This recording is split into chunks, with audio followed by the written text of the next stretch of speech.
माननीय ज्ञानेश्वरजी कांदे, आदरणीय मंच, सर्व उपस्थित तोलामोलाचे ज्येष्ठ नेतेगण, या शेतकरी सहकारी संघाचे सर्व सन्माननीय सभासद, मतदार बंधू भगिनींनो,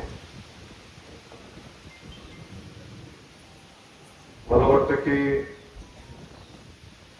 श्री क्षेत्र रोकडोबा हनुमान जींच्या आशीर्वादाने शेतकरी विकास पॅनलचा 100% विजय होईल,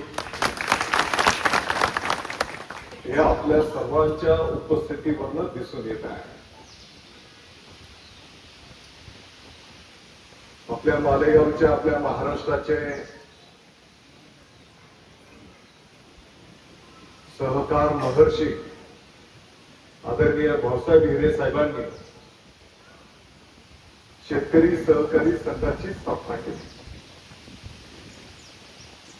एक काळ असा होता की महाराष्ट्रामध्ये 2 क्रमांकाचं नाव लौकिक आपल्या या शेतकरी सहकारी संघाचा होता.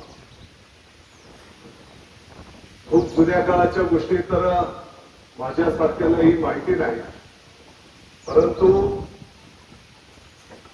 आपण सर्वांनी बघितलेलं आहे. आताची जी काही कोर्टची इमारत आहे, त्या इमारतीच्या समोरच्या जागेमध्ये शेतकरी संघाच्या इमारत होती, कार्यालय होतं. त्याला लागून एक गोडाऊन होतं, दगडी बिल्डिंग होती. आपण सर्वांनी बघितलेलं आहे की मालेगाव तालुक्याच्या ग्रामीण भागातले शेतकरी बैलगाडी झुंपून बियाणं असेल, रासायनिक खतं असतील, शेतीची अवजारं असतील, ही खरेदी करण्याच्यासाठी त्या संघाच्या जागेत यायच्या. मी अनेक वेळेस लहानपणी पाहिलेलं आहे की त्या जागेमध्ये शेतकरी बांधव आपली बैलगाडी सोडायचे, त्या वरांड्यावर घरून बांधून आणलेली भाकर खायचे आणि मग जे काही खतं असतील, बियाणं असेल, ते बैलगाडीवर टाकून आपल्या घरी गावी घेऊन जायचे. मला चांगलं आठवतं की एक काळ असा होता की या शेतकरी सहकारी संघाच्या मालकीचं जे कापड दुकान होतं किदवाई रोडला, दिपावलीची कापड खरेदी ग्रामीण भागात मोठ्या प्रमाणात त्या दुकानात झालेली आपण सगळ्यांनी बघितलेली आहे. आणि मग कैलासवासी भाऊसाहेब हिरे साहेबांच्या आशीर्वादाने मला वाटतं की अतिशय चांगलं कामकाज या शेतकरी सहकारी संघाच्या माध्यमातून संपन्न झालेलं. अगदी रावळगाव नात्यावर 10-12 एकर जमीन आपल्या या शेतकरी सहकारी संघाची होती. अतिशय दिमागदार पद्धतीचा पुतळा कैलासवासी भाऊसाहेब हिरे साहेबांचा त्या इमारतीच्या आवारात आपण सगळ्यांनी बघितलेला आहे. दुर्दैवाने नंतरच्या काळामध्ये या संघाची अधोगती होत गेली आणि आज अतिशय दुःखाने सांगावंसं वाटतंय की कैलासवासी भाऊसाहेब हिरे साहेबांचा पुतळा सुद्धा चांगल्या जागेमध्ये नाही, ही आपल्या सर्वांच्यासाठी क्लेशदायक आणि दुःखाची बाब आहे. आणि म्हणून तसं बोलायला जर गेलो तर लोकशाही प्रक्रियेमध्ये काही संस्थांच्या 5 वर्षाच्या नंतर निवडणुका होत असतात. काही लोकप्रतिनिधी 6 वर्षाच्यासाठी निवडले जातात, मग विधान परिषद वगैरे. या शेतकरी सहकारी संघाची निवडणूक यापूर्वी 11 वर्षापूर्वी झालेली आहे. मध्यंतरीच्या काळामध्ये करोना आला आणि मग त्या काळामध्ये सरकारने सर्व संस्थेच्या संदर्भातल्या निवडणुका पुढे ढकलण्याचा निर्णय केला. साहजिक आहे याची ही निवडणूक पुढे ढकलली गेली. नंतरच्या काळात याच्या निवडणुका लागल्या, परंतु नेहमीप्रमाणे काही लोकांनी माननीय उच्च न्यायालयामध्ये काही याचिका दाखल केली आणि त्या निवडणूक प्रक्रियेला स्थगिती मिळवली. मला वाटतं की ती स्थगिती मिळवली आणि आपलं कोणाच्याही ती गोष्ट लक्षात नाही आणि त्या स्थगितीच्या आधारे राज्याच्या सर्व निवडणुका झाल्या, लोकसभा झाल्या, विधानसभा झाल्या, अगदी काही ठिकाणी ग्रामपंचायतीच्या निवडणुका झाल्या. परंतु माननीय उच्च न्यायालयाच्या त्या स्थगितीचा आधार घेऊन 11 वर्ष या संघाची निवडणूक होऊ शकली नाही. आपल्या सर्वांच्या ही पण गोष्ट मला निदर्शनास आणून द्यायची. मी मागच्या मीटिंग मध्ये बोललो की एक काळ असा होता की या शेतकरी सहकारी संघाचे जवळपास 8,000 पेक्षा जास्ती सभासद होते. अति उमरानेपर्यंत अतिशय जोराने उत्साहाने ही निवडणूक संपन्न व्हायची. परंतु काही महाभागांनी या 7,500 मतदार राजांना कमी करून फक्त माझ्या माहितीप्रमाणे 385 सभासदांना मतदानाचा अधिकार शिल्लक ठेवला. मला वाटतं की एक प्रकारे लोकशाहीचा गळा घोटण्याचं काम दुर्दैवाने या माध्यमातून झालेलं आहे. मग काही पदाधिकारी या संदर्भामध्ये भेटले आणि त्यांनी ही गोष्ट निदर्शनास आणून दिली की 11 वर्ष झाली तरी निवडणूक नाही. आणि मग आम्ही सर्व पदाधिकाऱ्यांनी या गोष्टीमध्ये लक्ष घातलं. आता ही वस्तुस्थिती आहे की मी व्यक्तिगत पातळीवर सहकार क्षेत्रामध्ये थोडस कमी सहभाग हे मी या ठिकाणी मान्य करतो.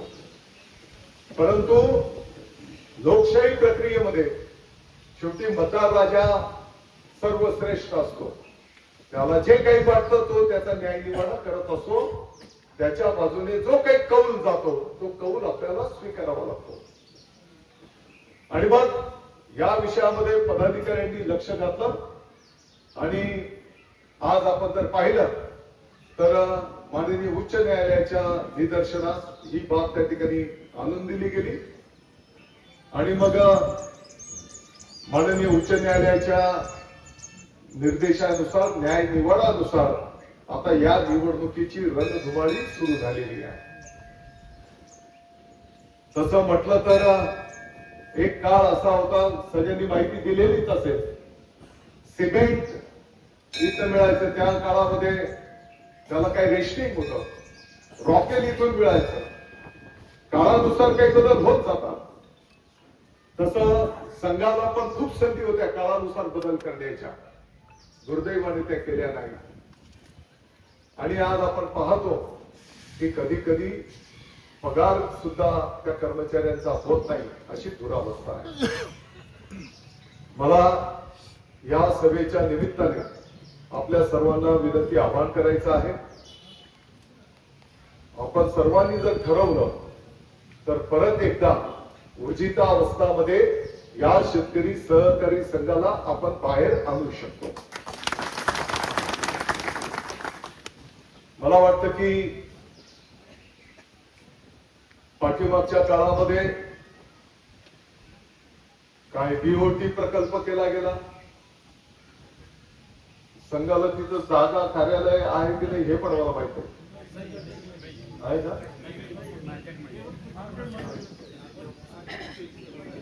मार्केटच्या जागेत काही जागा म्हणजे ती तसं म्हटली तर ती बाजार समितीची जागा आणि ती जागा संघाला काही भाड्याने दिली. बरोबर आहे का. 200 वर्ष करा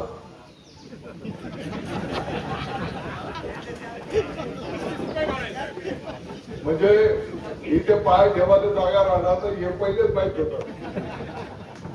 200 वर्ष करता तरतूद करेल, हरकत नाही. शेतकरी विकास पॅनलला तुम्ही आशीर्वाद द्या, बाकीच्या गोष्टींचा बंदोबस्त बरोबर करू.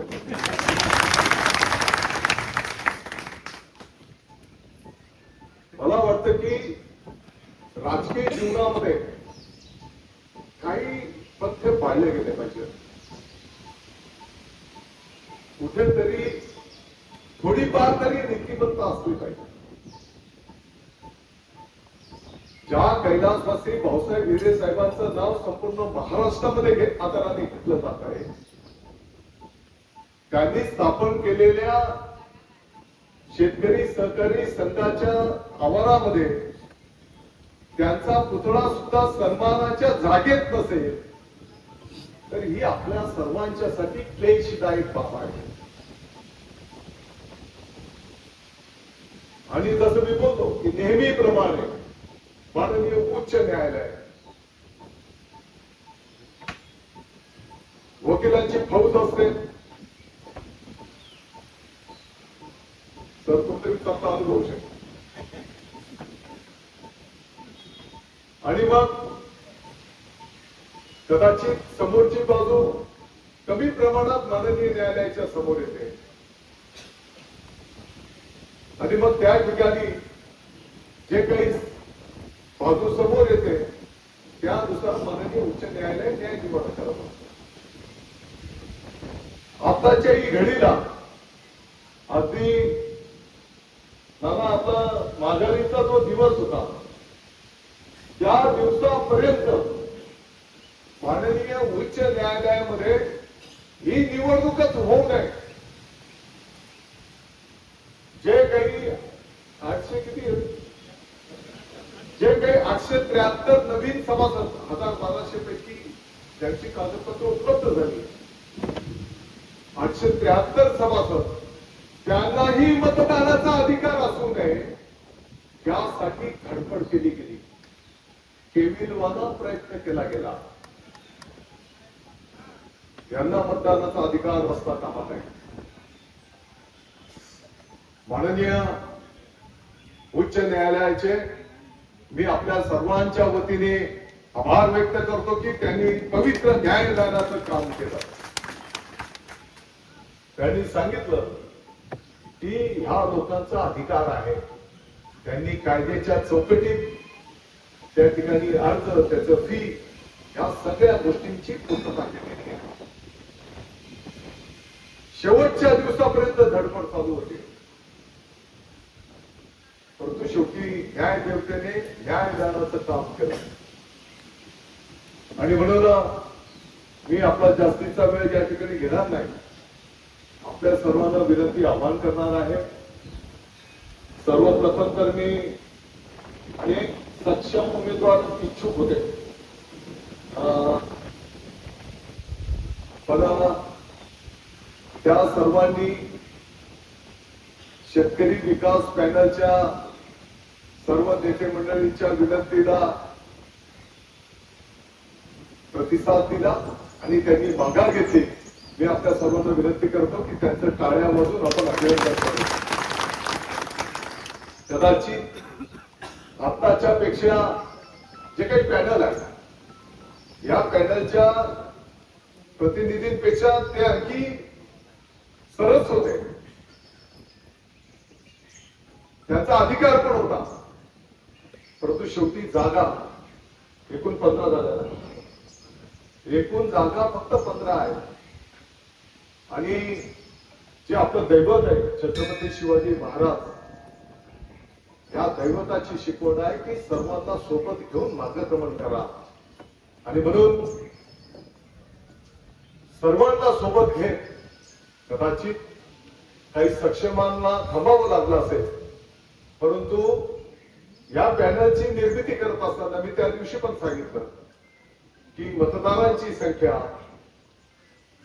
कोणत्या गावामध्ये किती मतदार आहेत, या सर्व गोष्टींचा अभ्यास करून आपल्या नेते मंडळींनी तो निर्णय केलेला आहे.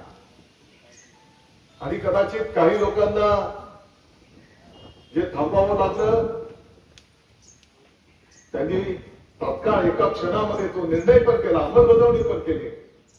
कदाचित येणाऱ्या काळामध्ये त्यांच्याकडनं आपल्या मालेगावच्या वेगळ्या काही अपेक्षा असतील, वेगळ्या क्षेत्रामध्ये त्यांनी नेतृत्व करावं, कदाचित अशी अपेक्षा आपल्या मालेगावची त्या ठिकाणी असेल.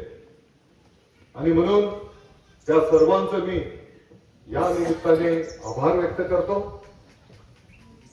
माझ्या माहितीप्रमाणे तर जसं आता आदरणीय नानासाहेबांनी सांगितलं की मतदार राज्यापर्यंत पोहोचलं पाहिजे. बिलकुल. काही महाभाग असे पण आहेत की अजूनही काय बोलतात ना, गरीब आहे पण अजून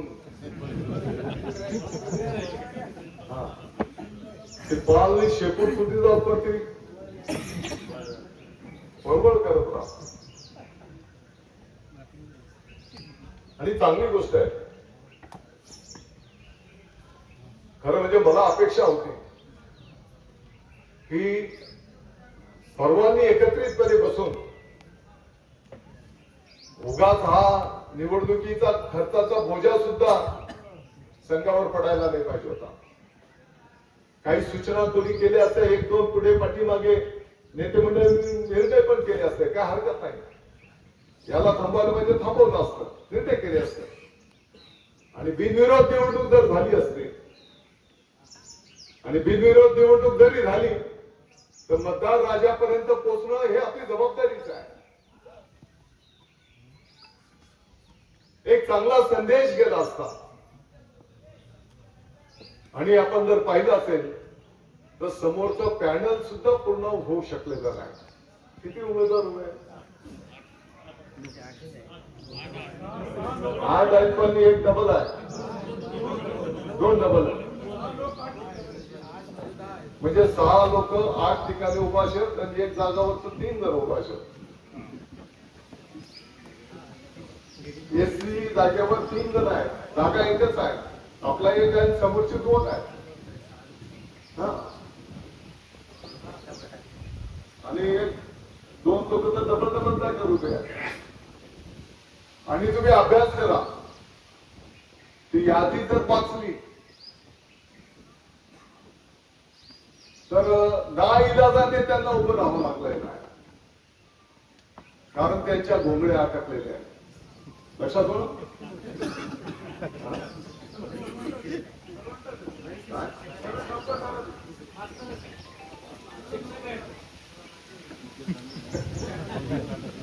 नवरा बायको उपास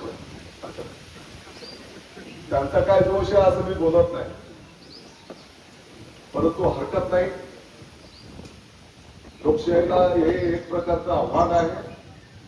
आणि येणाऱ्या काळामध्ये ही जी दडपशाही आहे, ही दडपशाही मोडून काढण्याचं पण काम कायद्याच्या माध्यमातून केलं पाहिजे. सगळ्याच गोष्टी काही बोलत नाही.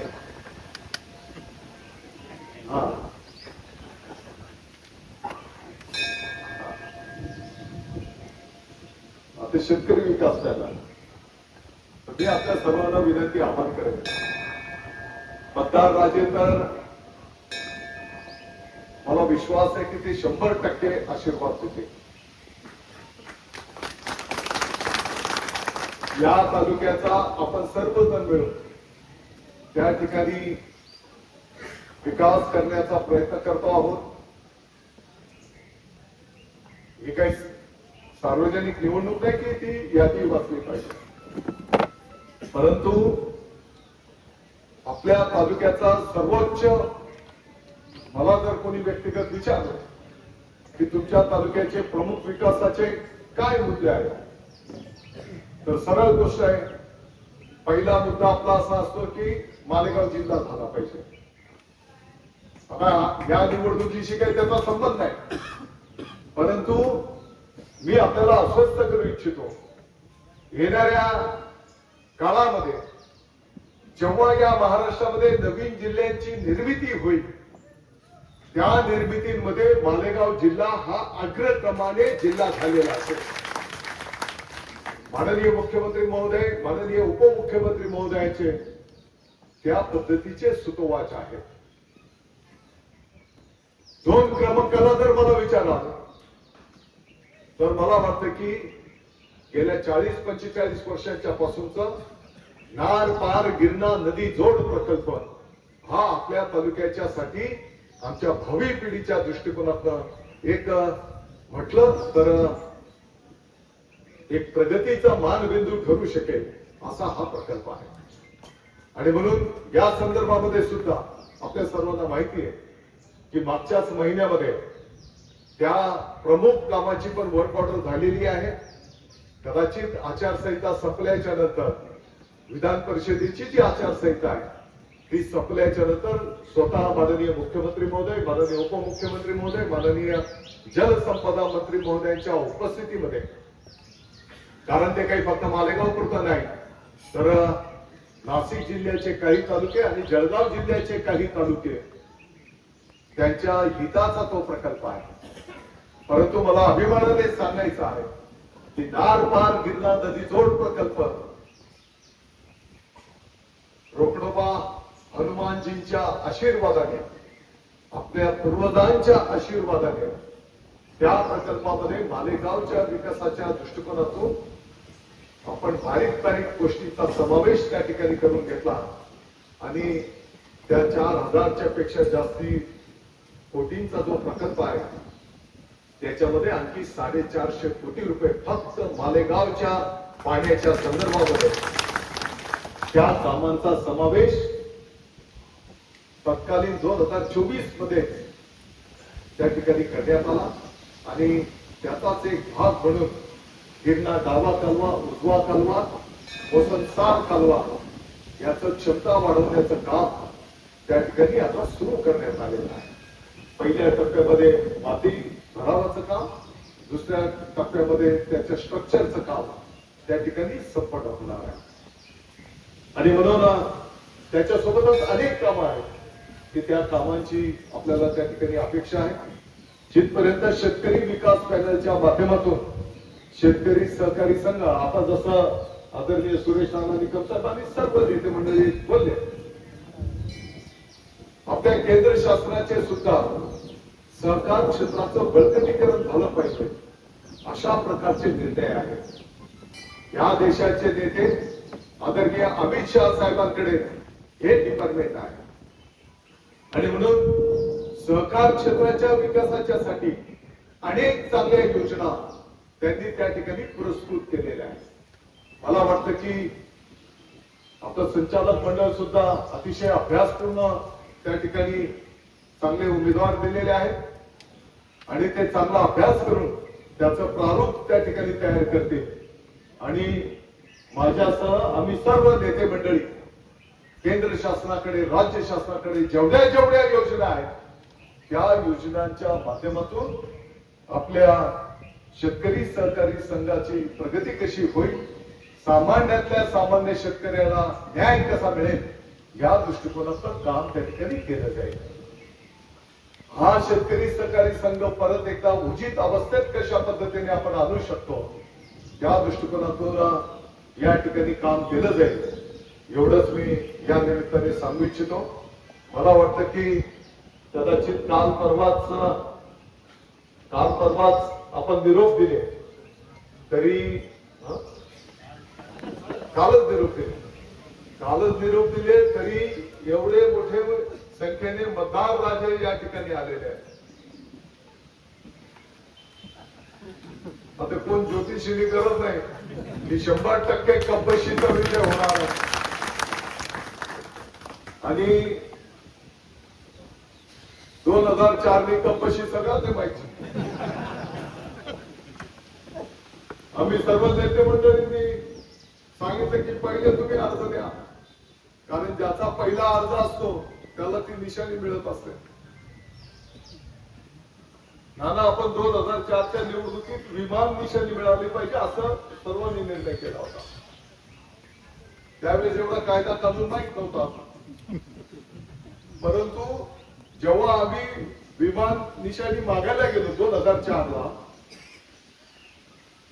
तर तिथे आमच्या आधी 5 मिनिटाचा अर्ज दाखवला गेला. अर्ज कोणा होता? माननीय अर्जुन दादा भुसे, म्हणजे आमचेच भाऊबंदकीला अर्ज होता. आणि अर्जुन दादांनी विमान निशाणी मागितलेली होती. म्हणजे आमच्या नेते मंडळींनी जे ठरवलं होतं की आपण विमान मागू, तर 5 मिनिट आधीच तिकडे विमान मागे जायला होतं. तिथे आमचे वादविवाद झाले. शेवटी ते जे अधिकारी होते त्यांनी सांगितलं, त्यांनी आम्हाला नियम दाखवला. आम्ही अर्धा तास डोकं नाही. आणि मग तिथं 3 निशाण्या द्याव्या लागतात. 2 क्रमांकाला निशाणी दिलेली होती गप्पशी. आम्ही जे काही 2-5 लोक तिकडे होतो, विमान करता डोकं लावलं, अर्धा तास डोकं खाल्लं. कारण सगळ्यांनी नेत्यांनी सांगितलं होतं की विमान घ्यायचं.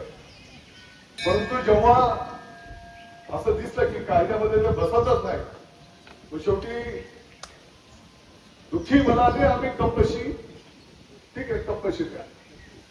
परंतु मला सांगायला आनंद होतो की त्या कार्यालयामध्ये कप्पशी निशाणी झाल्याच्या नंतर अर्ध्या तासात जेव्हा आम्ही प्रचार कार्यालयापर्यंत पोहोचलो, तर तोपर्यंत 10 फुटाची कप्पशी सर्व नेते मंडळी आणि पदाधिकाऱ्यांनी लावून ठेवलेली होती.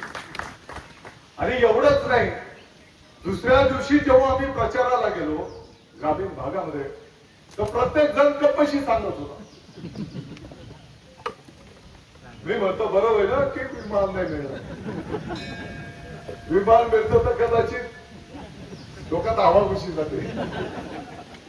आणि म्हणून त्या कप्पशीने शिकवलेलं आहे की तुम्ही कितीही मोठ्या याच्यावर जरी गेले तरी तुमचे पाय जमिनीवर असले पाहिजे. आणि तो प्रयत्न आपण सर्वजण एक कार्यकर्ता म्हणून वागण्याचा त्या ठिकाणी करतो आहोत. आणि म्हणून पॅनलचे उमेदवार मला कधी कधी जायला कप्पशी सांगा, कप्पशी सांगा. कप्पशी सांगायची गरजच नाही. सगळ्या तर बाकीच्या कप्पशी. मी म्हटलं लवकर जा, नाही तर समोरचे लोक मागतील पहिले कप्पशी. तर माझ्या कप्पशील मी मतदान करणारा काही मतदार राजा आहे. तर कप्पशीला आपण सर्वांनी त्या ठिकाणी आशीर्वाद द्यावे. जिथपर्यंत सोसायटी गटाचे जे मतदार राजा आहेत त्यांना त्या ठिकाणी सोसायटी गटाच्या साठी 6 मतदान करायचं आहे. आणि त्याच्या सोबतच 5 राखीव गटांच्या साठी पण मतदान करायचं आहे. राखीव कोणते? महिला राखीव, इतर मागासवर्ग म्हणजे ओबीसी आणि एससी एसटी मधला मतदान आणि एनटीचं मतदान. उमेदवारांची ओळख करून दिली. मला वाटतं की सोसायटी गटातलं माननीय आत्माराम आधार आईने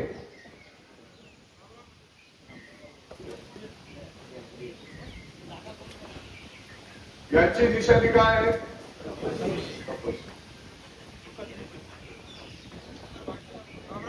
चव्हाण दिनकर महादू.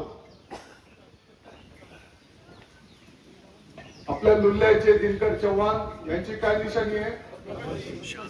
हा निशाणी आपल्या राजमान्याचे सुभाष सोनू गिल. आपल्या चिंचगावांचे शिसोदे उर्फ मांडवडे ईश्वर महादू.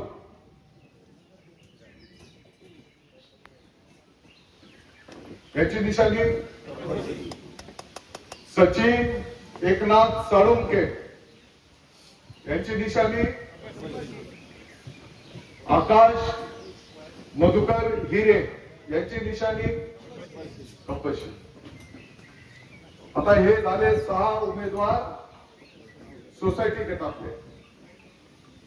सोसायटी गटाचे सन्माननीय मतदार राजे या 6 गटांना पण त्या ठिकाणी मतदान करतील. आणि राखीव जे गट आहेत त्याच्यामध्ये महिला राखीव भामरे मंगला धर्मा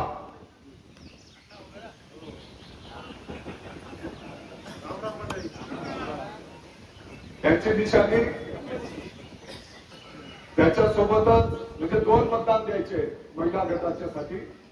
त्याच्यासोबतच शिंदे पुष्पा मुरलीधर वनपतच्या ताई आहेत, त्यांची निशाणी आहे कपशी. आता सर्वसाधारण वाल्यांनी पण यांना पण मतदान करायचं आहे. ओबीसी प्रवर्गातून उमेदवार आहेत अनिल देवराम निकम, यांची निशाणी आहे कपशी. अनुसूचित जाती जमातीची उमेदवार आहेत काळू खंडू ठाकरे, यांची निशाणी आहे कपशी आगार बुद्रुक. प्रदीप कुमार नवलसिंग पवार, यांची निशाणी आहे कपशी. आदरणीय डॉक्टर नवलसिंग पवार साहेबांचे चिरंजीव आहे.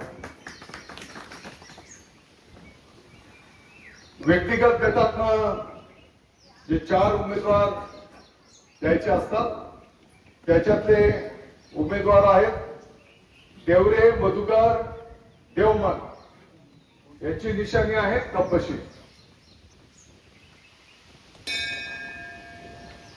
विजय लहू निकम, यांची निशाणी आहे कपशी दाभाडी. तुम्ही वरच्या 2दा दाभाडी नाव वाटतं. दाभाडीले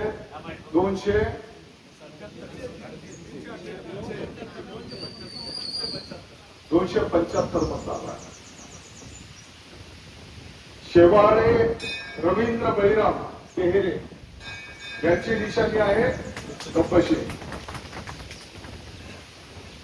हिरे मयूर केवळ, यांची निशाणी आहे कपशी.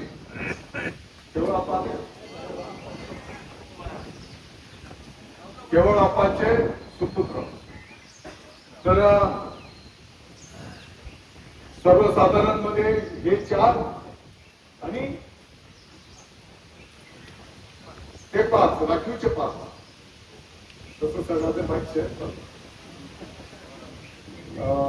सांगण्यात एक जबाबदारी म्हणून एकही मत वाया जाणार नाही याची काळजी आपल्याला त्या ठिकाणी घ्यायची आहे. परत एकदा मी वेळेचं भान ठेवतो. मी आपले दिलगिरी पण व्यक्त करतो. एका विद्यार्थ्यांचा एक कार्यक्रम ऐश्वर्या मंगल कार्यालयामध्ये होता. त्या गुणवंत विद्यार्थ्यांचा सत्कार, त्यांना शुभेच्छा देण्यासाठी थोडा यायला उशीर लागला आणि म्हणून मी आपली सर्वांची माफी मागतो. मला वाटतं की श्री क्षेत्र रोकडोबा हनुमान मंदिराच्या या पवित्र क्षेत्रामध्ये आपण आज सर्वांच्या आशीर्वादाने या शेतकरी सहकारी संघाच्या या निवडणुकीच्या साठी शेतकरी विकास पॅनलचा शुभारंभ आपल्या सर्वांच्या आशीर्वादाने या ठिकाणी सुरू होतोय. या गोष्टीचा मी आनंद व्यक्त करतो आणि मला विश्वास आहे की याचा विजयोत्सव हा आपल्या चंदनपुरीच्या खंडेराव महाराजांच्या तिथे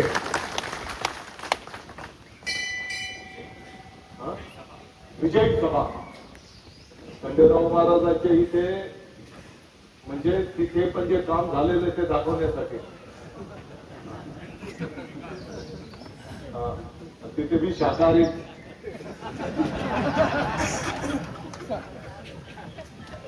आमचं देश कोणीतरी बघायचे खंडेराव चंदनपुरीले कार्यक्रम म्हणजे प्रमोदचा आनंद व्हायला.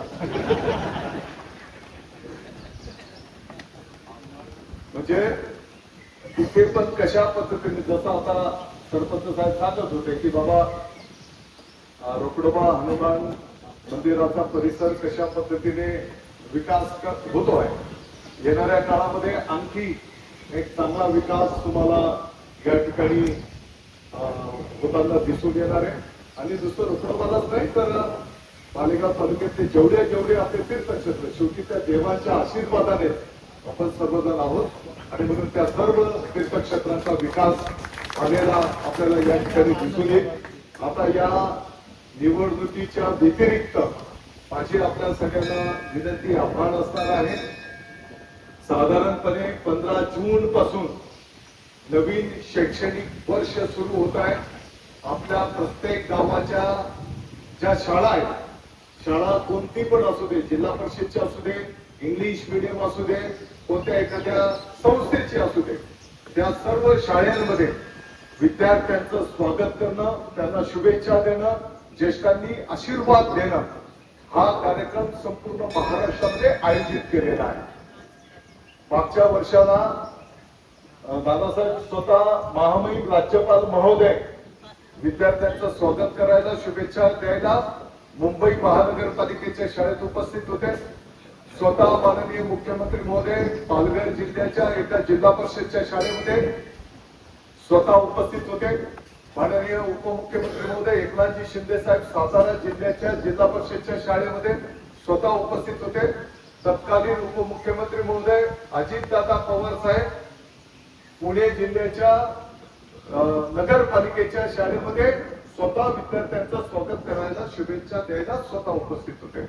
आणि संपूर्ण महाराष्ट्रामध्ये असा शाळा प्रवेश उत्सवाचा कार्यक्रम संपन्न झाला होता। तर माझी आपल्या सगळ्यांना विनंती आहे की आपल्या आपल्या गावामध्ये 15 तारखेला जेव्हा शाळा सुरू होणार आहे तर त्या लहान बाळांचं, विद्यार्थ्यांचं स्वागत आपण करावं, त्यांना शुभेच्छा आपण या निमित्ताने द्याव्यात। आणि या निवडणुका येतील जातील, काल कोण पदावर होतं, आज कोण आहे, उद्या कोण राहील, परंतु माझी सगळ्यांना विनंती आहे, जसं रुक्रोबा हनुमान मंदिर हे आपलं दैवत आहे, त्याच पद्धतीने शाळा हे सुद्धा ज्ञान मंदिर हे सुद्धा दैवत आहे। आणि म्हणून जोपर्यंत आपले विद्यार्थी शिकून सवरून मोठे होत नाही तोपर्यंत आपली प्रगती होऊ शकत नाही। आणि म्हणून विद्यार्थ्यांच्या, आता तुम्ही म्हणाल आमच्या घरात कुठे विद्यार्थी आहेत, कदाचित आपले नातवंड असतील, आपल्या गल्लीतले विद्यार्थी असतील, आपल्या काही गावातले लहान मुलं मुली असतील, तर या सर्वांच्या शिक्षणाकडे आपण जाणीवपूर्वक लक्ष द्या। त्या शाळेमध्ये काही सुधारणा करण्याची गरज असेल तर एक 4 ओळी लिहून आपल्या ऑफिसला दिल्या तर त्या पद्धतीची सुधारणा त्या ठिकाणी निश्चितपणे केलं जाईल। आणि परत एकदा मी आपल्या सर्वांच्या वतीने विश्वास व्यक्त करतो, शेतकरी सहकारी संघाच्या या सभासद मेळाव्याच्या कार्यक्रमाच्या निमित्ताने आपल्या सर्वांचे आशीर्वाद या शेतकरी पॅनलला त्या ठिकाणी असतील आणि शेतकरी विकास पॅनलचा 100% विजय त्या ठिकाणी असेल। आणि तुमच्या आशीर्वादाने निवडून आलेल्या संचालक मंडळाच्या माध्यमातून या संघाला परत पूर्व वैभव 100% तेवढं तर होणार नाही। कारण आज नुसतं रावळगाव नाक्यावरची 10-15 एकर जागेचे जर आपल्याला माहिती आहे, जर नुसतं त्या ती जागा जरी शिल्लक राहिली असती तर काही कोटी रुपयांची ती जागा होती। तेवढं तर प्राप्त होतंय नाही होतं ते सांगू शकत नाही, परंतु त्या गत वैभवाकडे कसं नेता येईल आणि सामान्यातल्या सामान्य शेतकऱ्याला कशा आपल्याला सुविधा उपलब्ध करून देता येते या दृष्टिकोनात आम्ही सर्व नेते मंडळी जबाबदारी स्वीकारतो। परत एकदा आभार मानतो। जय हिंद, जय महाराष्ट्र।